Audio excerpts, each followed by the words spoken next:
வரஹ்மத்துல்லாஹி வபரகாத்துஹு.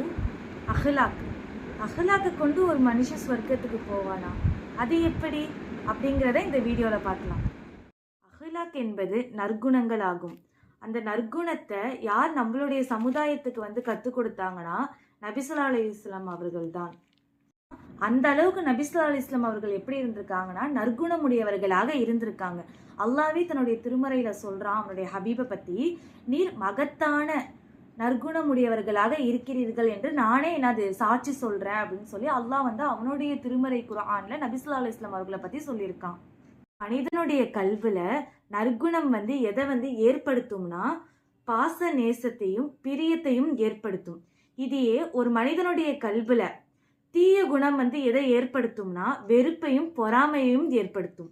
அவனுடைய நன்மையை அவன் இவ்வுலகிலும் பார்க்க முடியும், மறு உலகிலையும் பார்க்க முடியும். அது எப்படி இந்த உலகத்துல அவன் பார்க்க முடியும் அப்படின்னா, அவன் மற்றவர்கள்ட்ட செய்யக்கூடிய பணிவா நடந்துக்கிட்ட விஷயமா இருந்தாலும் சரி, பாசமா இருந்தாலும் சரி, பொறுமை காட்டக்கூடிய விஷயங்களா இருந்தாலும் சரி, அவன் சிரிச்சு பேசக்கூடிய விஷயங்களா இருந்தாலும் சரி, இதை மாதிரி அவன் செய்யும் போது அந்த மற்றவர்கள், அந்த பெரியவங்களா இருந்தாலும் சிறியவர்களா இருந்தாலும் சரி, அவங்க செய்யக்கூடிய துவாக்கள் மூலியமா அவன் என்ன பண்றான், அந்த நன்மையை அவன் பார்க்க முடியுது அவனால. இதையே மறு உலகத்துல அவனால எப்படி பார்க்க முடியுதுன்னா, அல்லாஹ் தரக்கூடிய கூலியால அவனால அந்த நன்மையை அவன் என்ன பண்றான், பெற முடியுது.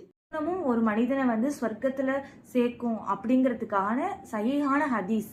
பெரும்பாலும் மனிதர்களை சுவனத்தில் சேர்ப்பது இரையச்சமும் நற்குணமும் தான் என நபி ஸல்லல்லாஹு அலைஹி வஸல்லம் அவர்கள் கூறினார்கள். அஹ்லாக்கை பத்தி நம்ம இப்போ சின்ன ஒரு இன்ட்ரடக்ஷன் மட்டும் தான் நம்ம பார்த்தோம். ஆனா அஹ்லாக்லயே நிறைய லெசன்ஸ் இருக்கு.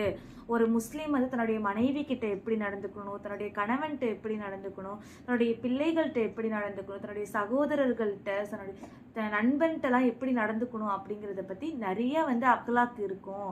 இதை பத்தி நீங்க தெரிஞ்சுக்கணும்னா நம்மளுடைய அலீஷ் அகாடமிக்ல சேர்ந்து கற்றுக்கொள்ளுங்கள்.